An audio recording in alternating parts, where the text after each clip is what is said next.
So I guess we'll start. I'm gonna take stuff out of my pocket so it doesn't look pockety. No, I have nothing. No, don't lose that. Yeah. Everything you can lose, not a passport here.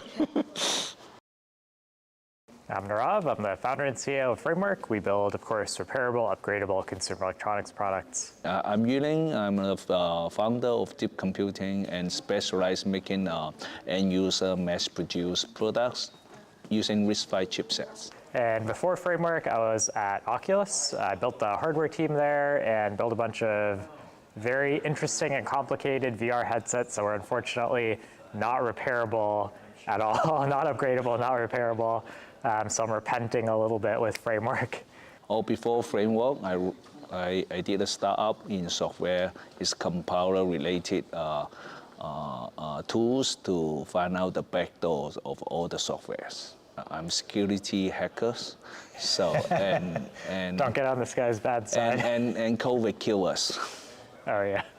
So obviously in Oculus, it was kind of a similar dynamic to Framework actually, where we were a small team, all heading in the same direction, all passionate about the same thing, moving like really, really fast, iterating really, really fast. And then we got acquired 2 years in, which is good, obviously, in many ways. We had like suddenly unlimited resourcing to go and do whatever we wanted to do in VR. But there's also a curse that comes along with resourcing, which is that the more people you have, and to some extent, the more money you have, the more you slow down. And so we lost that kind of aligned vision. We lost the iteration speed. We lost like the velocity that we actually needed. And so 5 years into, or actually, so we had, obviously as we got acquired, we had like a golden handcuff period of 5 years, but 2.5 years into that 5 years, I was like, I've got to get out of here. This is not the right way to build products. And so I spent basically the last 2.5 years with like a little process running in the back of my head of what am I going to build? Obviously in hardware and thinking about like, okay, what's the right way to build a hardware company? And so like as the calendar days ticked away to get to the end of that 5 years, I just slowly matured basically the concept of what Framework became. COVID makes very hard for B2B business in China because it's blocked and randomly locked down. I couldn't get X terabyte, my former startup, to go anywhere. And then the funding is drying up, and then the business is not taking off. And then one day I fed up, I wrote to the boss, said I'm going to close the company and fold it. And I moved back to London. I can't take the random lockdowns. And then when one door is closed and another door is open, and suddenly I got an email of Alibaba T-Head and RISC-V Foundation say, Hyelim, you got nothing better to do. You're in Shenzhen, and there's no lockdown in Shenzhen, but you lock down in anywhere else in the world, China. And why not you help me to find out whether we can make the laptop? So that is say, I'm a software guy. I have no idea how hard to make a laptop. Coolest. Okay. Then I did manage to find my friends and get into manufacturer. He's one of the biggest ODM for Intel. So and I because our compiler is based on MIPS and 30 years old compiler. So and I can easily make it into a RISC-V compiler. And the whole ecosystem, I have my OS, I have my compiler, I can do things specialized for RISC-V, and that's why not? I make a hardware because nobody make it, and then I can vertically try to make an Apple, right? That's my dream. So I started deep computing. That's all. It's a bold vision. Only now, during the COVID, I will never make my own laptop on RISC-V, and I don't enjoy the torture of making the laptops and sleeping in the factory, fighting for capacity of the manufacturing. I don't enjoy it. Right. Yeah, it was really, we found each other on Twitter, right? as people do. Who tweeted who first? It's me. It's last year's after the RISC-V Summit in 2023, and Robert from DigiKey come over, stupid Hyelim, you should not make your own laptops. I say, what the hell? And then it's very honest, this guy. and then you should make framework. And then I say, what is framework? Is a build? Is a building? Is a builder? Is a building company or whatever? And then Robert come around and show me, hey, you should make this motherboard on RISC-V. And then he showed me, and then I feel shocked. And then I decided just go ahead and just do it.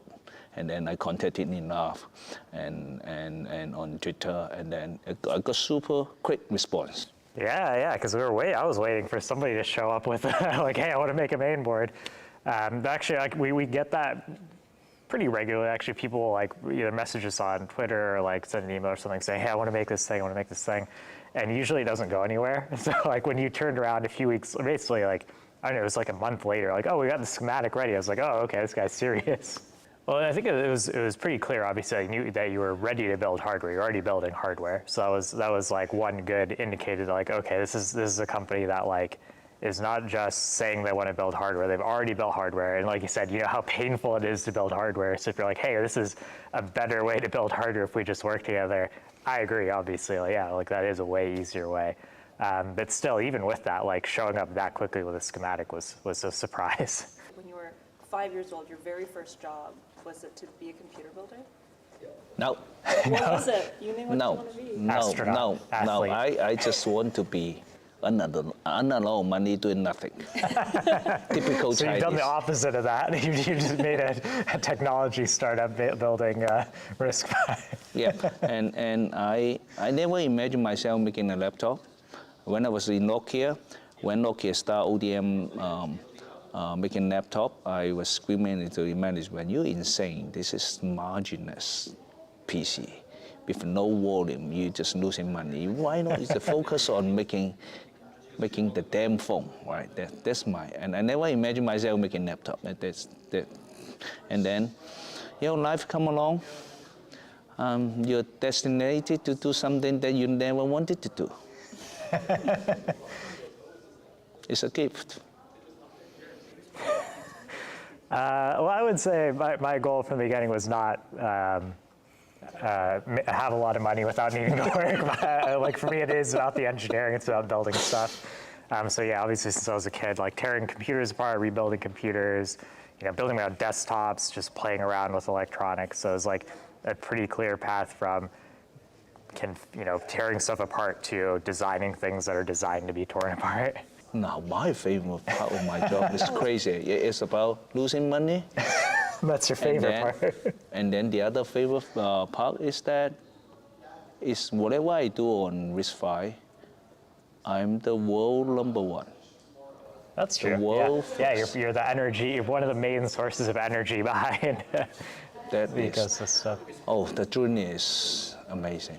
Favorite part? I would say actually building the team is my favorite part. Basically, obviously like one person at a time, hand selecting this super team of people who are insanely good in each different area that we bring people in for.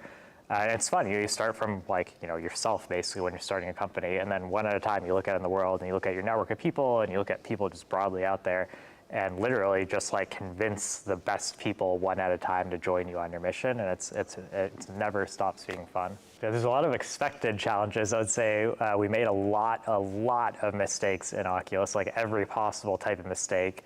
And so with Framework, I got to not make the same mistakes and make new mistakes, but mostly the mistakes have been a lot smaller and easier to recover from than the bigger Oculus mistakes that we made. Oh, mistakes. Every day, every minute. They start. I think the difference between a firm and big company and startup is all about mistakes. So how quick you go around the mistake. So like us, I did the first laptop, I did the second one, I do faster, I do better, but still a mistake.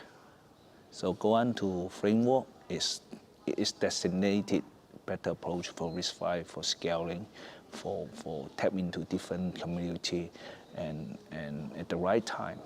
And then unavoidable mistakes is every day for staff. And we just had to enjoy it. And I had to quote NVIDIA founders that, and every day I'm not happy. And if you decided to do startup, do the great thing in the world, we got to suffer. And then the mistake is part of it. Yeah, every mistake that doesn't kill you makes you stronger. Absolutely. So, As founders who are on a new age of tech, who are trying to change the culture and the movement, how do you know that you're moving in the right direction? There's this idea of like product zeitgeist fit a little bit, like, and you could see that with like, Linux from early 90s, like, dropping on a mailing list, like massive explosion, or similarly for, Ubuntu or for Canonical.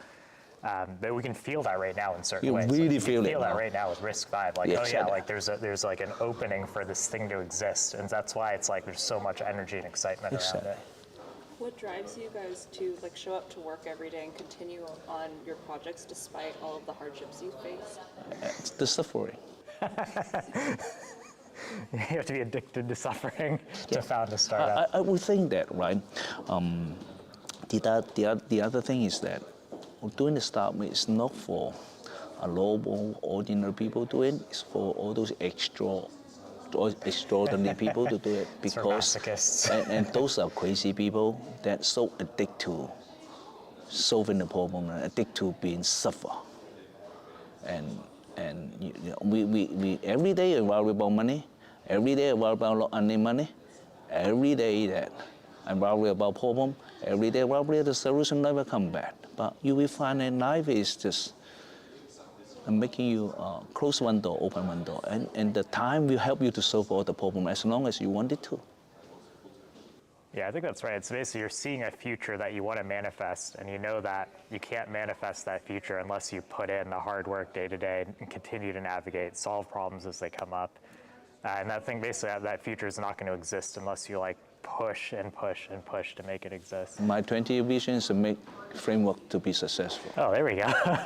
Hey, how about we'll make deep computing successful. That's yeah, we've actually been talking about this a lot at the Ubuntu Summit. This idea of 20-year visions of what it looks like to be in a world where the default computing architecture, default computing norm that we're all in is a stack that's like this rich ecosystem of RISC-V, ISA, through a rich ecosystem of SoC vendors, through a rich ecosystem of hardware manufacturers, all ideally with interoperable hardware like we're building with Framework, with similarly open software on top of it. Like that's a plausible world that we can actually create.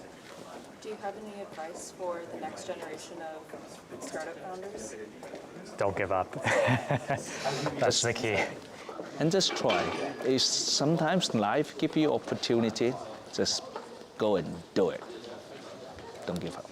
Yeah, and it is the don't give up, because it's not it's not that we're like smarter or like more capable than other people. It's that the startup founders who like make progress and like push things forward are the ones who don't give up. Basically, it's like it's the persistence and the resilience that matters more than like brain power or connections or anything else. And the other thing is that, and take on the trend that you believe in.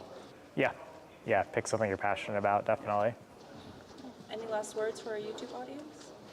And wait for our mass production of RISC-V mainboard for Framework in November. Yeah, if you're a developer and are willing to be an early adopter of a new technology.